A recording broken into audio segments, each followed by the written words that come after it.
welcome everybody to the first open webinar that South Arm is hosting this year. I am your chair for this webinar. My name is Bianca Oosthuizen, and I'm interning for South Arm all the way from South Africa. We are such a diverse crowd present here today, so I think it's such a nice opportunity to really engage with one another and learn from one another from all across the globe. So let's get to it. For how things will be going time-wise for the next hour, you'll be hearing from me for the next 10 minutes. I'll just have some announcements to make, after which we will be hearing from our first guest speaker for this year, Dr. Molly Turko. Thank you, Molly, for being here. We really are honored to have you and excited to learn from you. I know for myself, not being familiar with Northern American geology, I think I'm going to learn a lot from you. So thank you for being here. And then after Molly has presented and shared her knowledge with us, we will have a Q&A session or a question discussion session. I want to emphasize that this will happen afterwards. So please don't interrupt. Save your questions and thoughts for after the presentation. And for the session, I really want to encourage everyone here today to engage in this session. It doesn't have to be just a question. It can be your thoughts or any comments. And it really doesn't matter where your level of expertise lie, whether you're academic, maybe someone in industry, or just a humble starting out student with a lot to learn. Please, the opportunity is here, so grab it, ask your questions. You can do this via the chat, verbally, and if you're feeling a bit shy, please, you can send it directly to me in the chat as well. Yeah, take hold of this opportunity.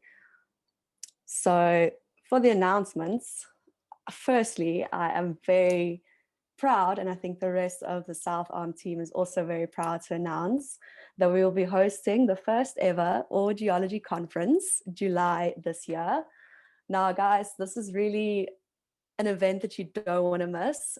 It's a week-long online event where we will be getting speakers from across the world to teach us different things about economic geology. We will be doing this in form of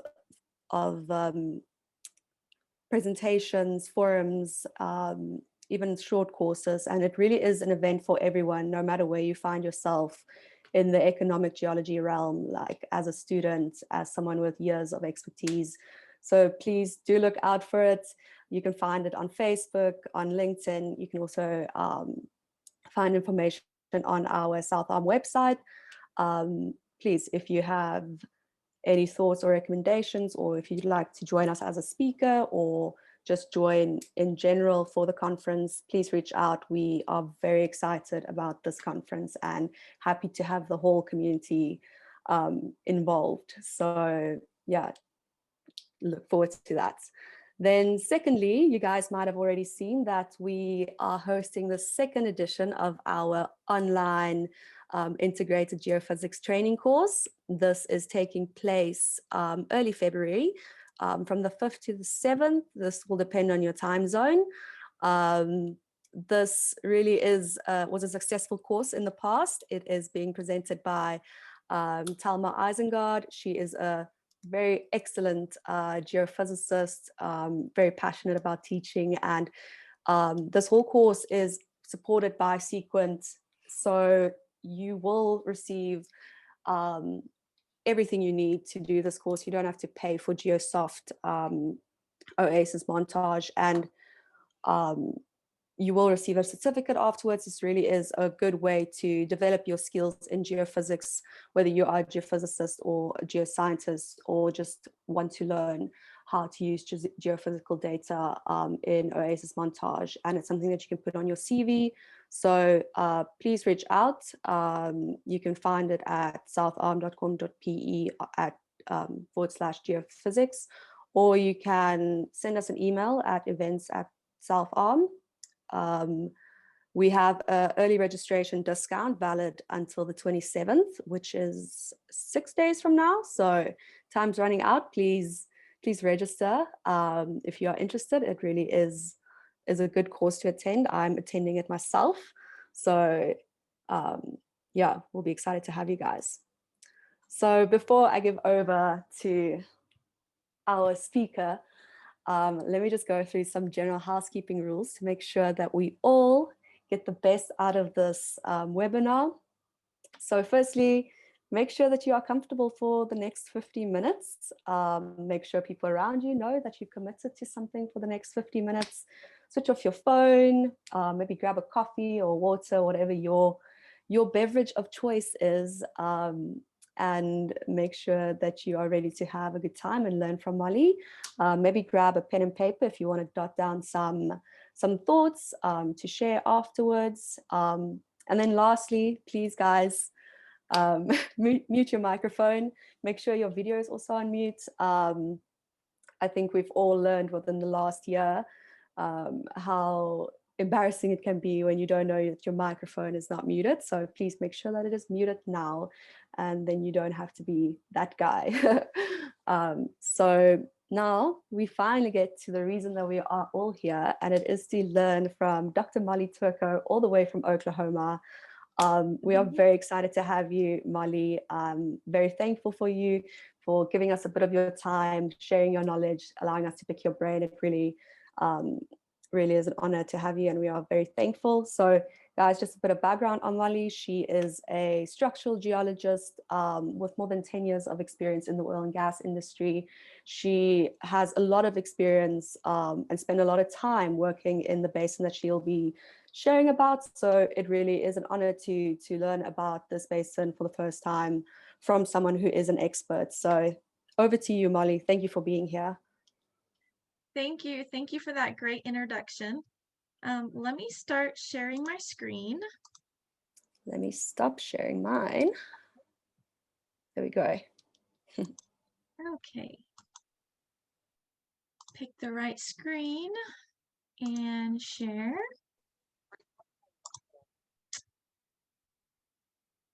Okay. Everything look okay? You can see my screen. You can see a beautiful picture of the Wichita Mountains in the background. Looks perfect, Molly. Okay, wonderful. So you're looking at a beautiful picture of the Wichita Mountains. It's about a 2-hour drive from where I live to get there. It's my favorite place to visit. And I want to thank South Arm for hosting me today. It really is an honor. And before I get started, I'll tell you a little bit about myself. I graduated from the University of Oklahoma, where I studied under Dr. Shankar Mitra, and he's actually a world-renowned structural geologist. So that was really an honor to study under him. This is a picture of him and I the day that I defended my dissertation. So I'm really happy in this picture. I did my dissertation on the Wichita uplift and structures in the Anadarko Basin, which a lot of this talk today will be based on that work. And as Bianca mentioned, much of my experience has been in the oil and gas industry. And for about 9 years, I worked for Chesapeake Energy in Oklahoma City, where I was their chief structural geologist in their geoscience technology group. But currently, I'm an associate with Applied Stratigraphix, where we do consulting and coaching, as well as teaching several in-house and online courses.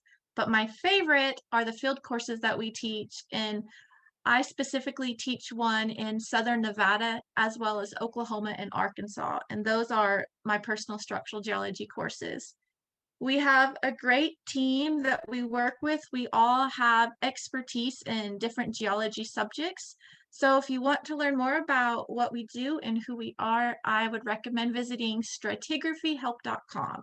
And if you visit there, you can see the courses that we offer as well as some of the course descriptions. So now let's start to get into the talk. I'll start by going over the motivation as well as the location of the study area. Then I'll go through a quick geologic background. Then I'll discuss some of the data, the methods, and the results. And then I'll end the talk by going over a tectonic model that we developed for the region. So if you're not familiar with the Anadarko Basin, it is located here in the central United States.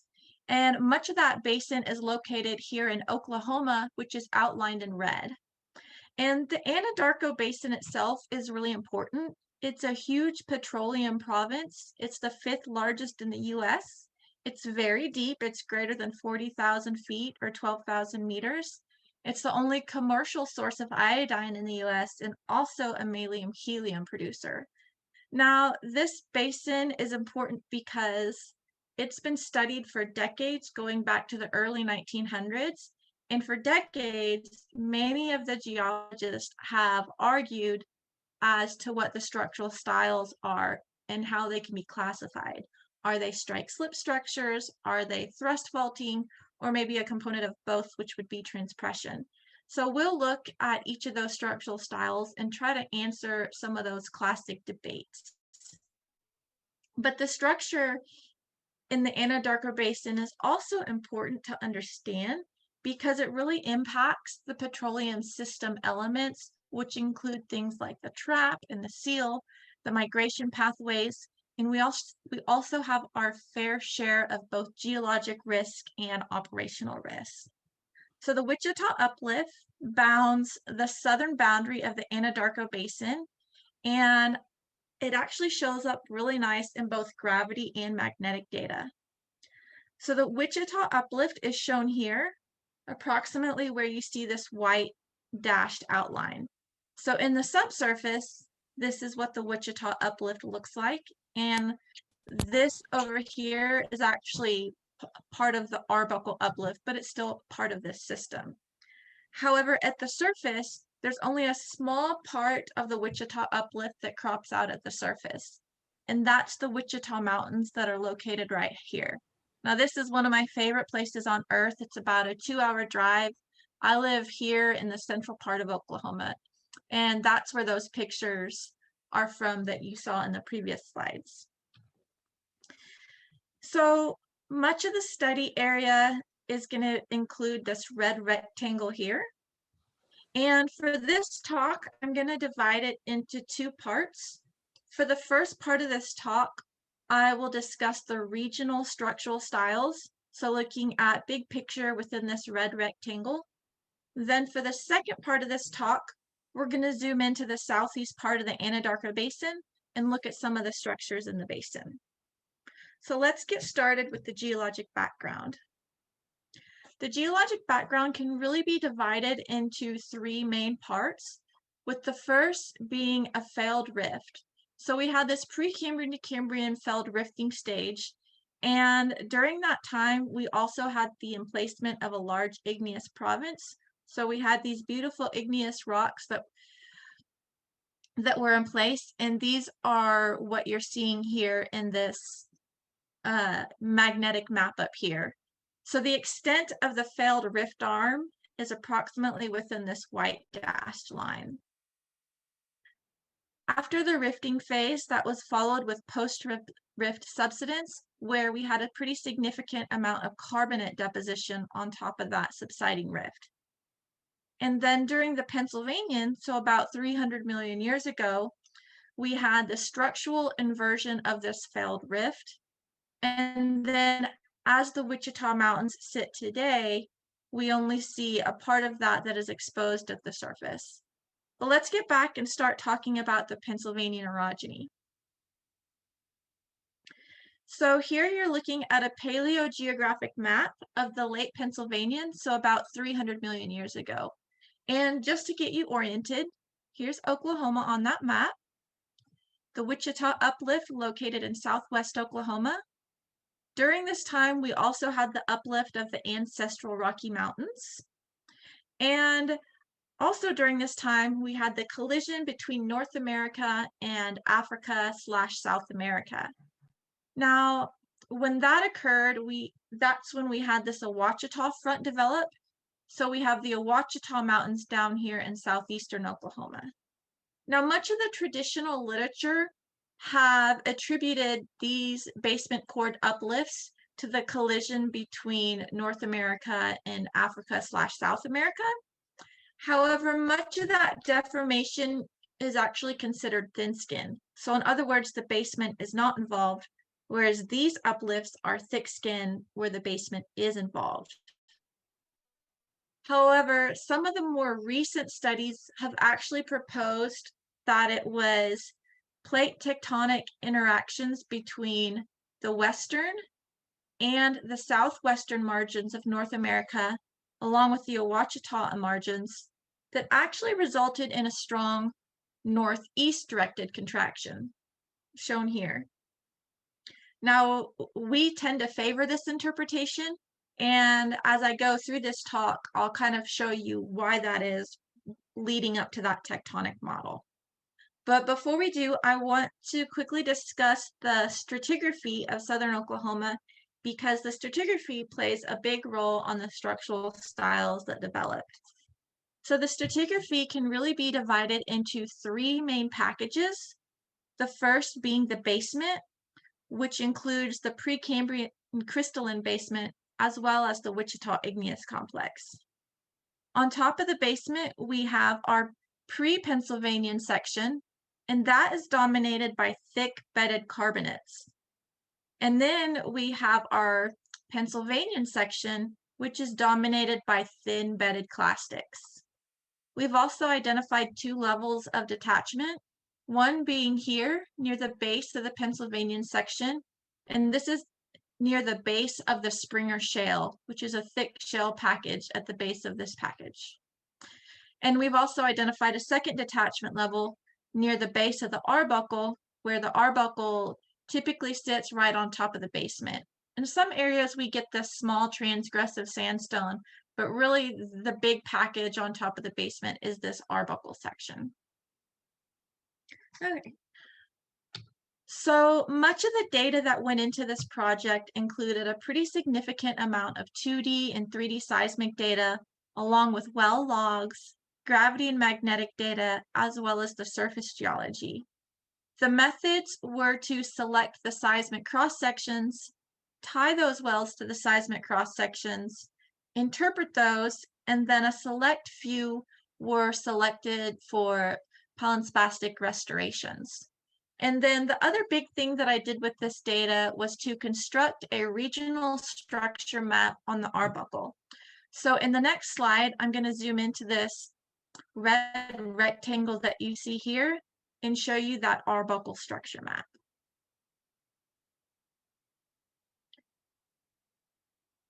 So the deepest part of the Anadarko Basin is shown here in this darker pink and darker purple color. And then the Wichita uplift is these warmer colors that extend northwest, southeast. And where you see this white area, that's where the Arbuckle has been eroded. And then here's where we have the Wichita Mountains cropping out at the surface. You can see these red and orange colors, those represent the mountains. Out in front of here, we have what's called the Slick Hills block, and we have parts of the Arbuckle that crop out there, as well as basement. And then over here near the eastern part of the map, we have the Arbuckle uplift. And the regional cross sections that we did for this study are shown here in blue. But I want to point out several fault trends on this map that are going to be significant to this project. This first map shown here in bold is the Wichita Mountain Fault. Now, one thing to point out is to notice that it's a little bit more linear along this trend, where it's a little bit more arcuate over on the western end. So we'll take a look at why that is. Another fault trend that I want to point out is the Mountain View Fault System. The Mountain View Fault System is responsible for uplifting the Slick Hills block. And then there are two fault systems that trend a little bit more east-west, and these are pretty significant. The first is the Wichita Valley Fault System, and that extends here to the southeast part of the Anadarko Basin, and this fault system also crops out in the Arbuckle Mountains. And then we also have the second fault trend that extends up here. So let's start by looking at a cross-section, and we're going to look at cross-section A, which extends over the Wichita uplift, the Wichita Valley Fault and into the Carter-Knox Field. So just to kind of get you oriented, here's the Wichita uplift in the subsurface. And this fault system that you're seeing through here, that's the Wichita Mountain Fault. So that's the fault primarily responsible for uplifting this block. Now, as the Wichita Mountain Fault progressed towards the surface, it tended to flatten here along the Springer detachment. So the colors that you're seeing in this cross section are this kind of lighter blue color in here, this lighter blue shade. That's our pre-Pennsylvanian section where we had those thick bedded carbonates. And then above there where you see the multiple colors, that's our Pennsylvanian section that was deposited during the Pennsylvanian tectonic activity. This kind of light brown color in here, that's the Springer Shale. So if you remember, we identified a detachment near the base of the Springer Shale. And then the whole area is capped by this Permian unconformity, which is relatively flat over this region. So going back to the Wichita Mountain Fault, as that fault system progressed towards the surface, it tended to flatten here along this Springer detachment. And as that happened, that allowed for slip to be transferred into the basin. And that as that slip was transferred into the basin, it was actually transferred into the Carter-Knox structure over here. Now we classify the Carter-Knox structure as a faulted detachment fold within the Pennsylvanian section, and that then overlies a deeper faulted fold. So the reason we call this a faulted detachment fold is because the Springer Shale, since it's a thick package, it's actually acting as a thick detachment where you tend to see a little bit of folding before faulting. And we call this one a fault-related fold. You could possibly even classify that as a fault propagation fold, but we do have a slip surface near the base of the Arbuckle, but that does not consist of a thick shale or a thick salt detachment. So we simply just call it a slip surface, and we call this a fault-related fold. So this deeper fault-related fold occurred from slip along the detachment at the base of the Arbuckle, and this slip can also be traced back to those frontal faults of the Wichita uplift. Now, another thing to point out is that in the basement, we have these basement-rooted normal faults, and we believe those are remnant from the rifting phase that controlled the location and orientation of the Carter-Knox anticline. Now here in the central part of the cross-section is another really important structure. This is the Wichita Valley Fault.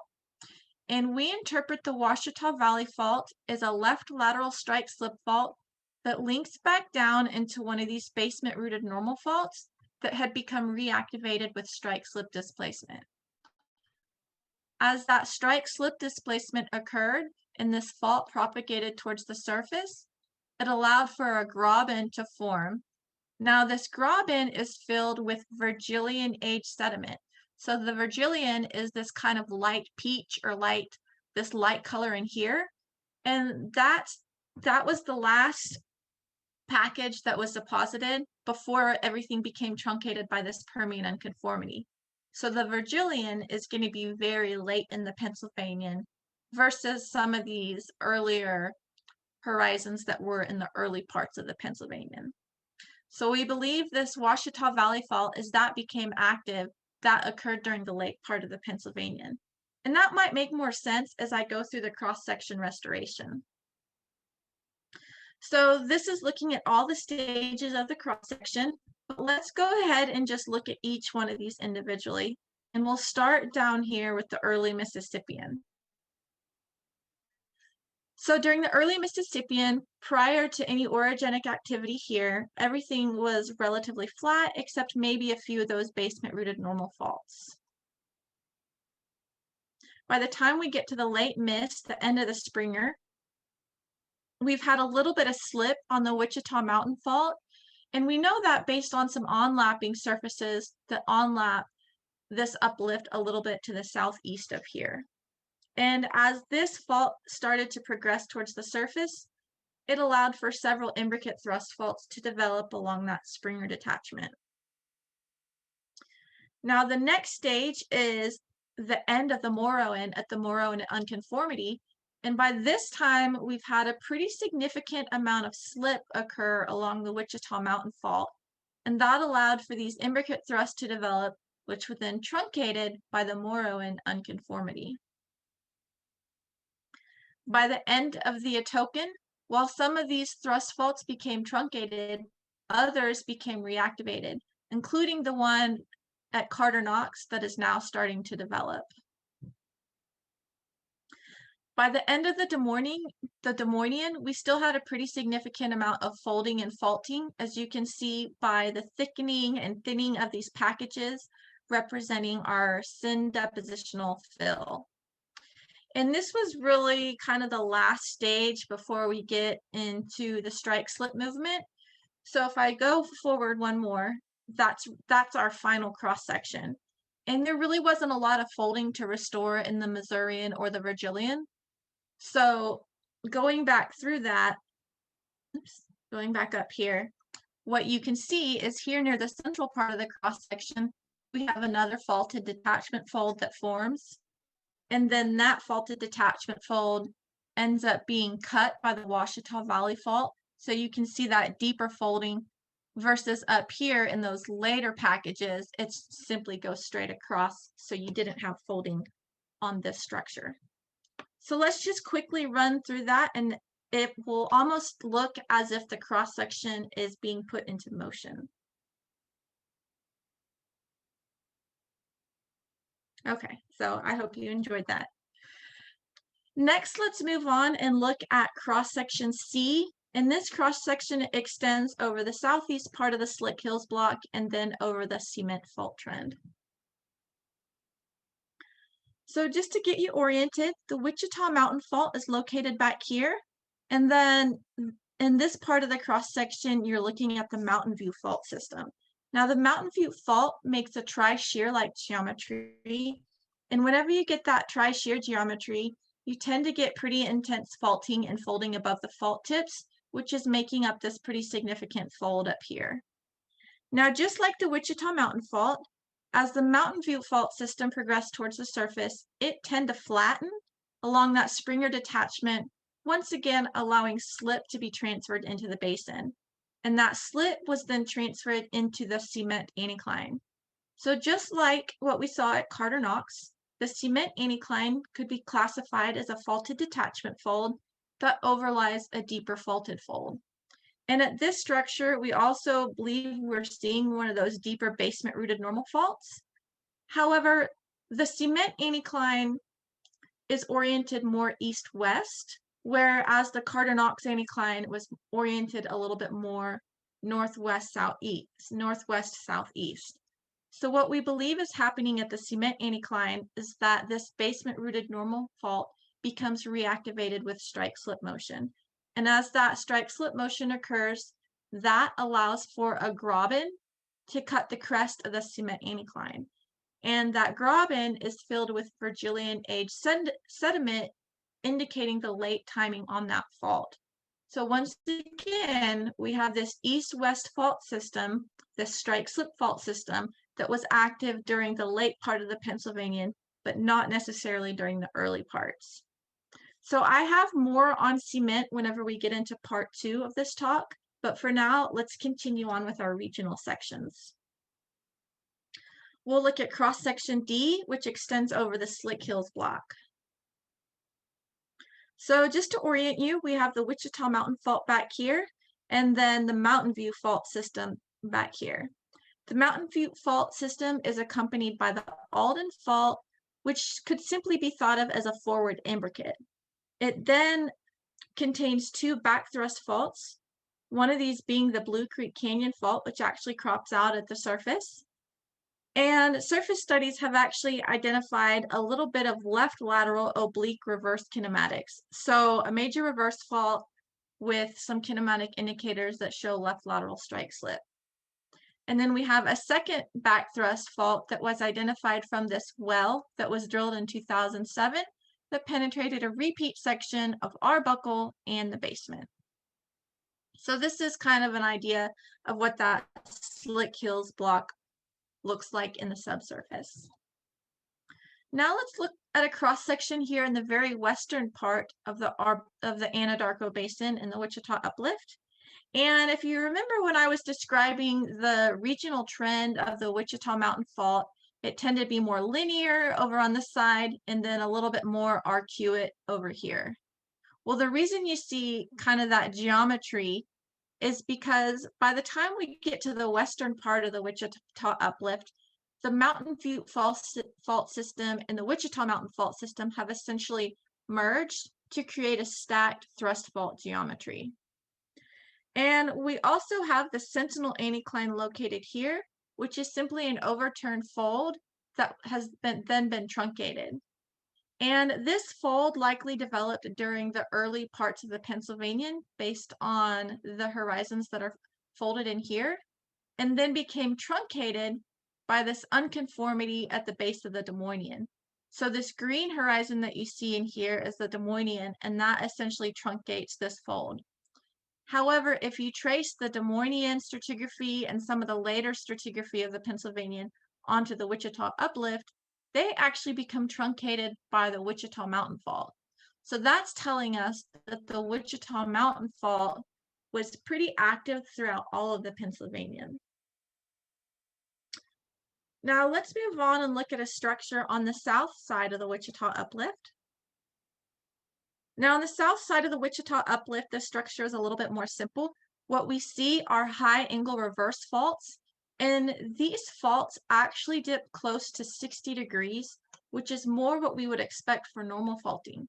So what we propose is that these are actually inverted normal faults that could be tied back to the rift faulting. So not a lot of huge structure, maybe just some inverted rift faults without a ton of reverse offset. So this cross-section has then been combined with cross-section C over the Slick Hills block to create a regional section shown up here. This section was then restored to what that could have looked like at the end of the rifting phase. And what that's telling us is that the Wichita Uplift could have represented an asymmetric failed rift. Now, at this point of the talk, I would usually use that to lead into the tectonic model, but I think a lot of what I'm going to talk about in the Southeast Anadarko Basin also plays into that tectonic model. So let me cover that section and then I'll come back and get into the tectonic model. So just as a reminder, we just went through the regional project and now we're going to zoom into the southeast part of the Anadarko Basin. So this is a map of that area. This blue dashed line represents the outline where we had 3D seismic coverage. And then here we have the Cruce anticline, the Carter-Knox, the Chickasha, and the Cement anticlines. And then we have those east-west fault systems that I pointed out earlier. So let's start by looking at a cross-section over the Carter-Knox field. So as I mentioned previously, the Carter-Knox could be classified as a faulted detachment fold within the Pennsylvanian section, and that occurs from slip along a detachment at the base of this thick Springer shale. That overlies a deeper faulted fold that occurs from slip along a detachment at the base of the Arbuckle. And as we saw in that regional section, that slip can be tied back to the frontal faults of the Wichita Uplift. And we believe those frontal faults had a forward shear-like motion that then allowed for a greater amount of slip to be transferred higher in this section. Let's look at two cross sections over the Cruce anticline, shown here. So once again, the Cruce anticline could also be classified as a faulted detachment fold within the Pennsylvanian section that overlies a deeper faulted fold. And just like what we saw in the central part of Carter-Knox, we believe we're seeing another one of those basement-rooted normal faults that likely controlled the location and orientation of this structure. Now, this cross-section here on the right is probably my second favorite cross-section. And the reason I love this one so much is because you're able to see a part of the Wichita Mountain Fault cutting this section. And it really shows how, as that fault propagated towards the surface, it really flattened along that Springer detachment. That flattening then allowed a forward shear motion, which allowed for a greater amount of shortening higher in the section compared to the lower part of the section. And just to kind of point something out too, we are slightly oblique, but we're not completely oblique to the section. So you're still getting a pretty good view of what this looks like in a cross-section view. So as that fault progressed towards the surface, that flattening effect really impacts some of the structures in the basin. Now let's take a look at two cross sections over the Chickasha field. And once again, the Chickasha could be classified as a faulted detachment fold that then overlies a deeper fault-related fold. And this cross-section probably has the least amount of slip compared to Tectonics and the Cruce anticline. So it's relatively more simple, but still can be classified the same way.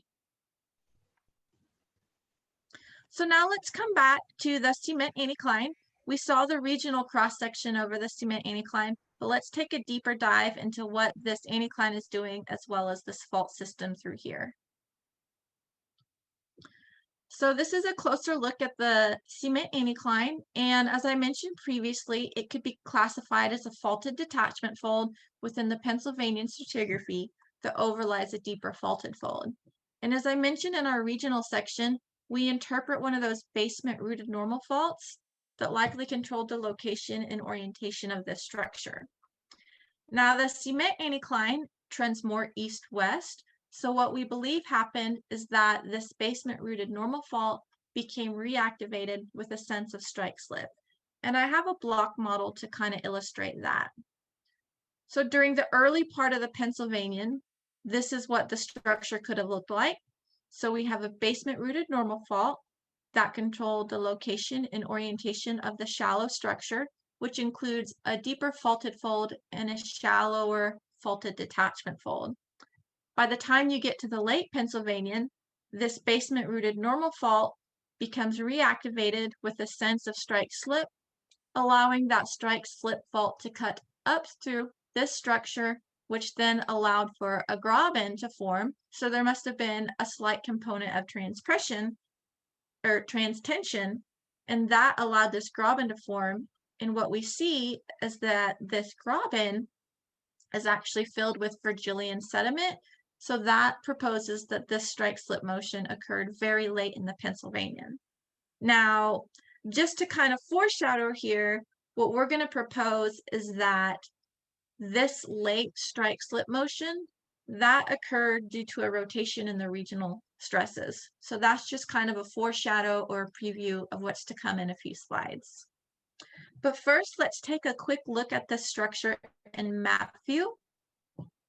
So here we see the Chickasha anticline, and then that takes a sharp bend to make up the cement anticline, which consists of east cement field and west cement field.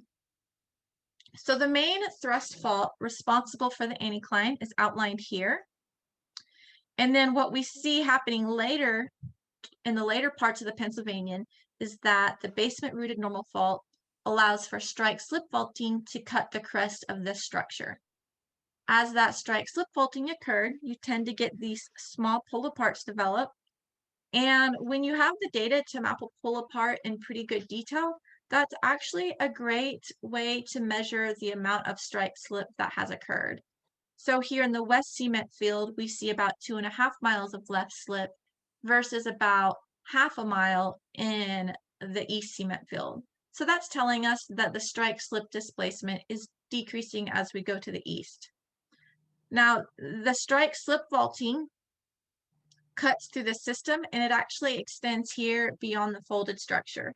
So let's go ahead and see what that looks like outside of the folding. So here you're looking at this cross section here, just on the east side of that folding. And what we see are these basement normal faults. And for example, this one here, as that progresses up towards the surface, you can see that branches out to make one of these graben structures. Now this yellow dashed line here is an unconformity at the base of the Permian, and it's relatively flat. And if we look at our sediments within this graben, what we see is a growth section that is Virgilian in age. So that's confirming that the strike slip motion on this fault system occurred during the late parts of the Pennsylvanian. And since we're on the subject of looking at east-west faults, let's go ahead and take a look at another east-west fault, and that is the Wichita Valley Fault through here. So we're going to take a look at these two cross sections right here. Now, I mentioned my second favorite cross section. This cross section here on the left, that's my favorite cross section because the structure is crazy and it took me years to finally figure it out.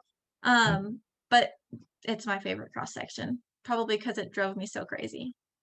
So what we see here is a pretty highly faulted and folded deeper structure with a little bit more gentle folding in the middle and then pretty much a lack of folding at top. So you can see this pink dashed line in here. I'm kind of tracing it through here.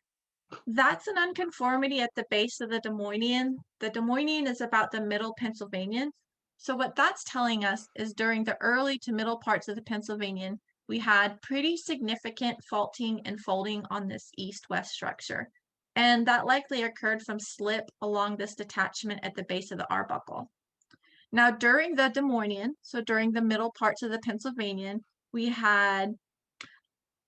still had a little bit of faulting and folding, but to a much lesser degree. So the Des Moines sediments are still slightly folded, but not as much as the deeper sediments. And then on top of that, we have Missourian and Virgilian sediments, which are later in the Pennsylvanian. And you'll notice those sediments, those are relatively flat over the structure, except they do become cut by the Wichita Valley Fault. And the Wichita Valley Fault is this near vertical fault cutting through this whole structure. Here on the right side of the cross section, you're seeing the southeast end of the Carter-Knox anticline. And the southeast end of the Carter-Knox anticline is cut by a normal fault. And we know that because we have a well that has some missing section. And this normal fault then extends down into this Wichita Valley fault zone.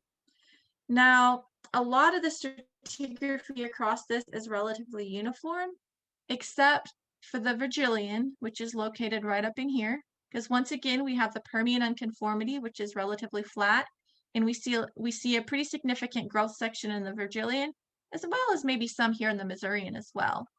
So that is telling us that the movement on this major fault system here occurred very late in the Pennsylvanian.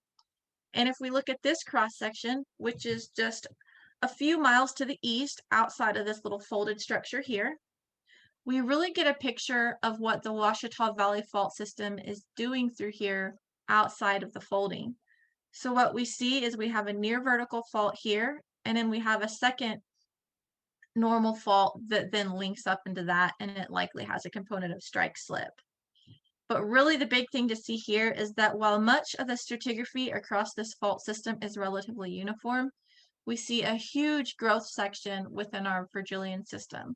So again, validating the late timing on that fault system. Now there's a rule of thumb that when you get a left lateral strike slip fault, and when you get a left step of that left lateral strike slip fault, that then allows for a large graben or a pull-apart structure to develop. So we believe that's what we're seeing in these cross sections is a large pull-apart. So to recap, we see contractional deformation during the early to mid Pennsylvanian, and that contractional deformation occurs primarily by thrust faulting, and that occurs on both east-west structures and northwest-southeast structures. By the time we get to the late Pennsylvanian, we continue to see contractional deformation on the northwest-southeast structures. However, the more east-west structures tend to become cut by strike slip motion. Now, transpressional models have shown us that the style of deformation is determined by the angle of convergence, where the angle of convergence is the angle between a pre-existing structure and the orientation of your maximum horizontal stress. So where you get a high angle of convergence, you tend to get more thrust faulting. Where you get a low angle of convergence, you tend to get more strike slip faulting. So what we propose is that during the early to mid Pennsylvanian, maximum horizontal stress was oriented more northeast southwest, and that allowed for contractional deformation on both east-west structures and northwest southeast. But by the time we get to the late parts of the Pennsylvanian, maximum horizontal stress rotated to become a little bit more east-northeast. That allowed for contractional deformation to continue on the more northwest-southeast structures, whereas strike-slip deformation occurred on the more east-west structures. So with all of this information in mind, that led us to construct the tectonic model. The tectonic model is shown here on the right. It's a block diagram constructed at the basement level. So this doesn't include those thin skin structures that we saw in the basin. This includes the deeper structures that we see at the basement level. And the model consists of a block diagram at the end of the rifting phase, during the early part of the Pennsylvanian, and during the late part of the Pennsylvanian. So let's just take a quick look at each one of these models. So this one represents the end of the rifting phase. The Wichita Mountains, as we see them today, probably sits somewhere in here. This likely represents the Slick Hills block.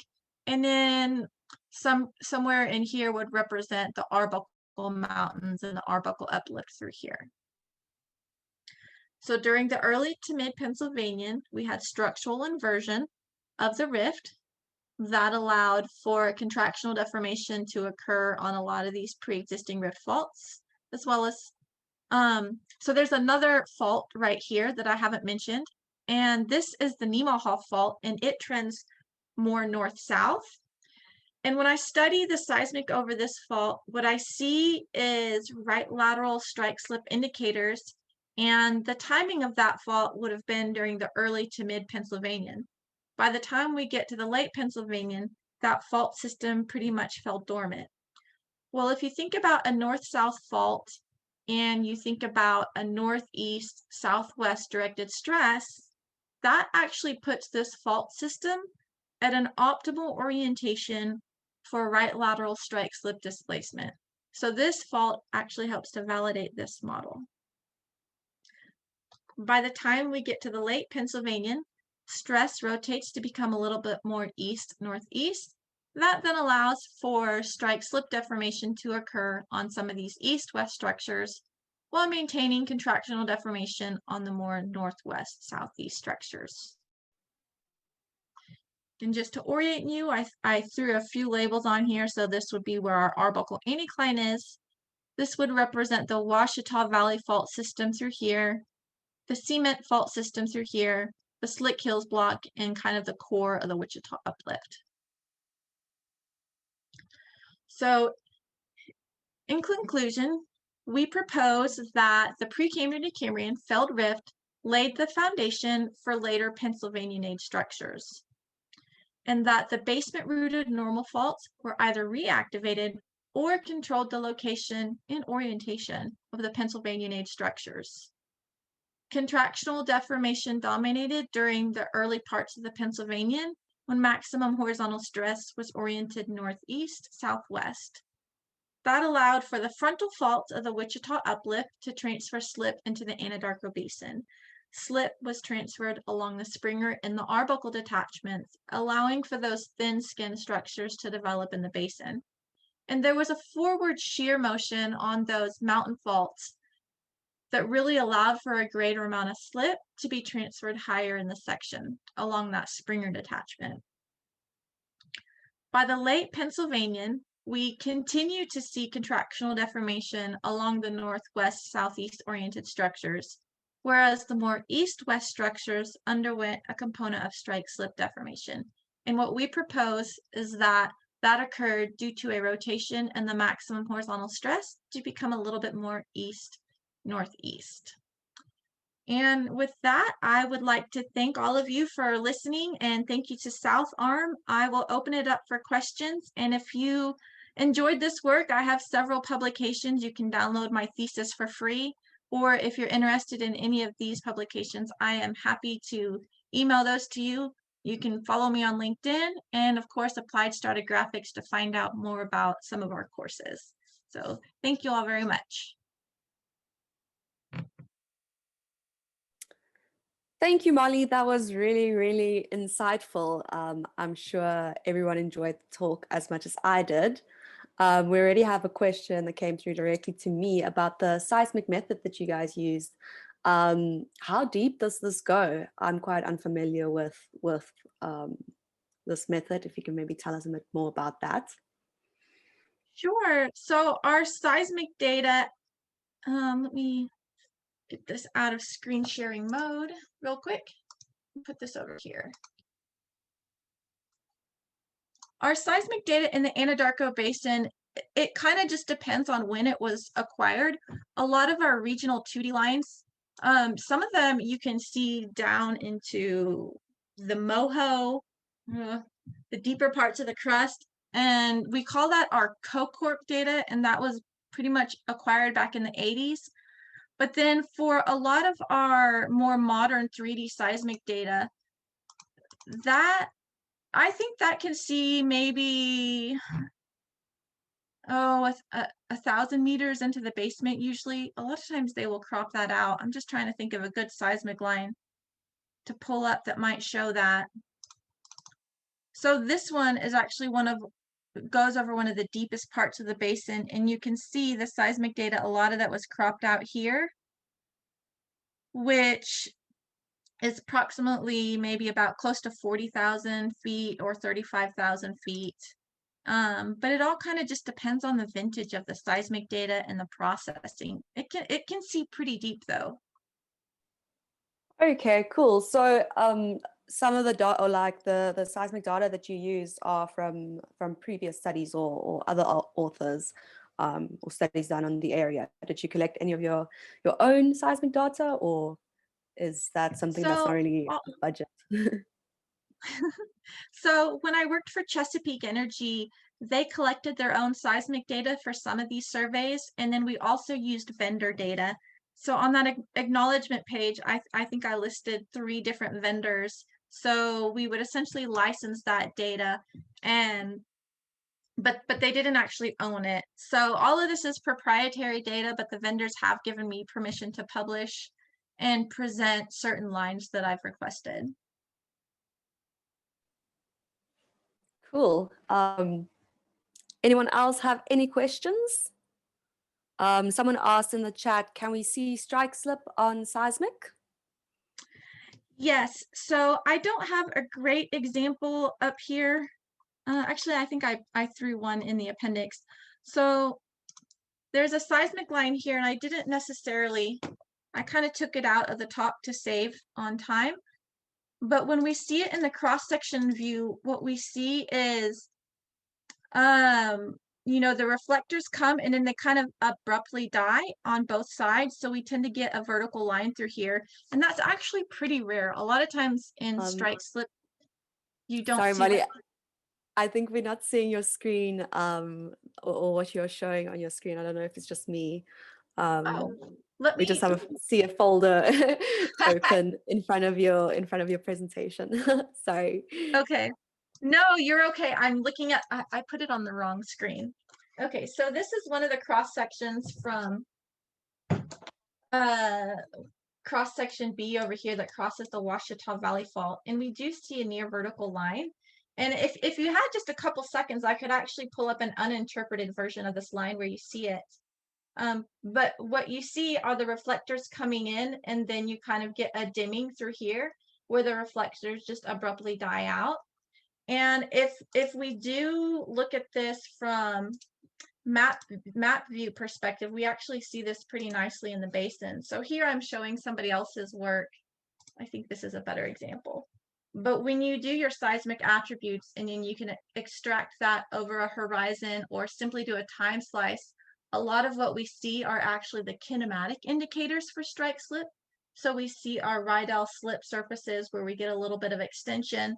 That creates a little bit of folding in the sediments, which then can be picked up on seismic attributes. So that's one way to see it. Let me see.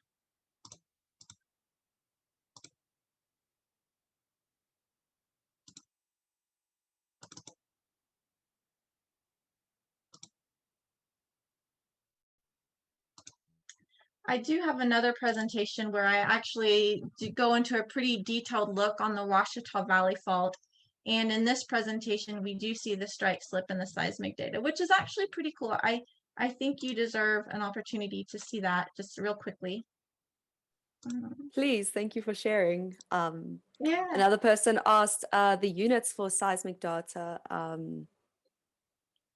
Maybe some explanation on that. And Sure. So seismic data is typically gathered in time, and then we can convert that to depth. Usually that's done with velocity data, where velocity is data is gathered from a sonic log. So they drill a well, and then they run a sonic log, which helps to collect like the velocity of the rock, and then we use that to convert that to depth.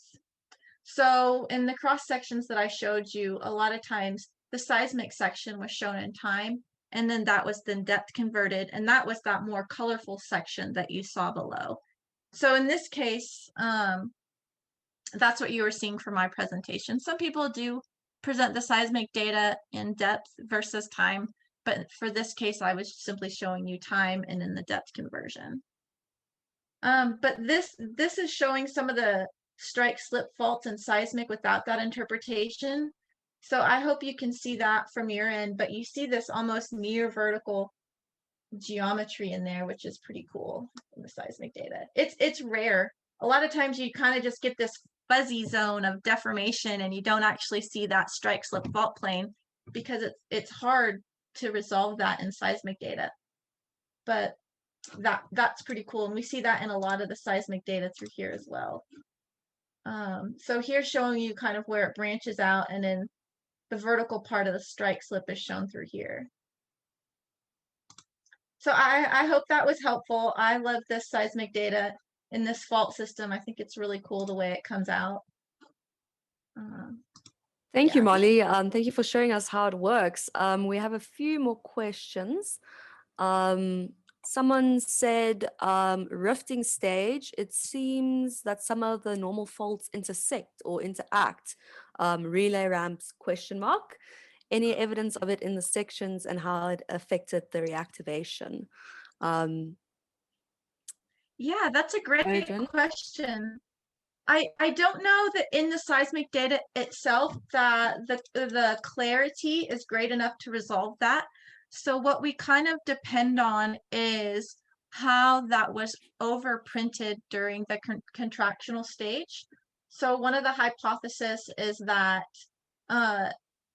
you know, maybe what caused these two faults, you know, maybe there was a relay ramp in here at one point, and you know, there's a couple spots where maybe these normal faults overlap, and those could have been relay ramps. And my study area wasn't this far to the west, but I have worked with another company over here where in the Arbuckle Mountains, we do see some structures that we think are actually representing some relay ramps. One of them is right here in the anticline because the fault basically comes and then it jumps. And the way it jumps, I think it jumps to the right. So when you get a right step in a left lateral strike slip, you get a pop-up. And that's where we see this incredible anticline at the surface.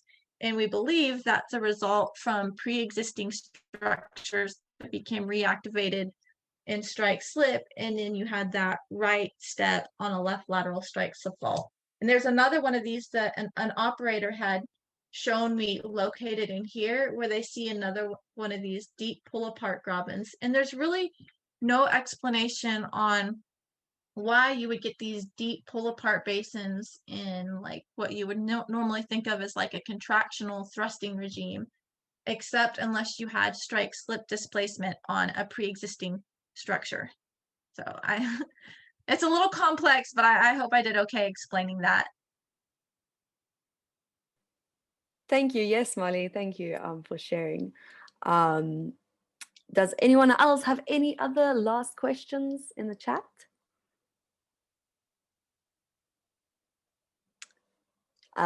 Nothing coming through. So I'm going to say thank you, Molly, really for everything. I'm going to share my screen again. Okay. Guys, everyone who are here, Molly. Molly will be at the All Geology conference. So please do check it out. And then I'd like to add that, oh, we do have a last question from Steve. He asked, how long did you do your field work for the study? How much So field that's work did this take?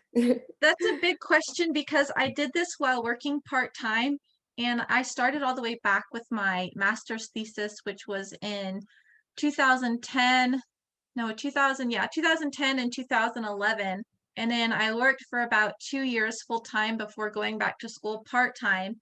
And probably 90% of what I did, I could just do at the office using the seismic data, the well logs, and the surface geology maps that were already there. So a lot of what I did in the field was more just kind of looking at small scale structures and maybe confirming some of the big picture tectonics, looking at fractures, looking at how the rocks behave. A lot of times in the outcrop scale, you can see analogs of certain fold types that can then be upscaled. So I really didn't do a lot of mapping field work. It was more just kind of confirming the structural styles based on what I saw in seismic, and then confirming that to same styles of deformation at the outcrop scale.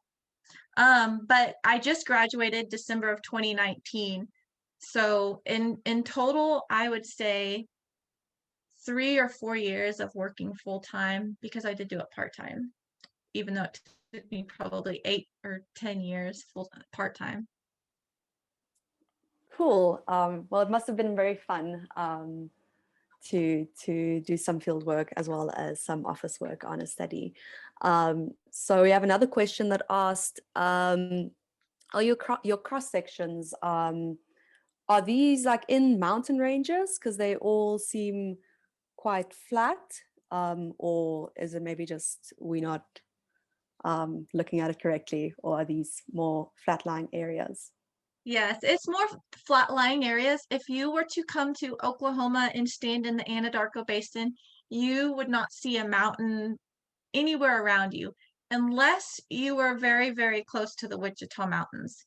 So I live in central Oklahoma. It takes me about 2 hours to get to the Wichita Mountains, and I see flatlands all around me until maybe about 15 minutes before I get to the Wichita Mountains. So it's very flat here, very plains. We call it the plains. Okay, okay. Um, I think that is all for all the questions. Thank you all for some very interesting questions, and for Molly for answering them so nicely.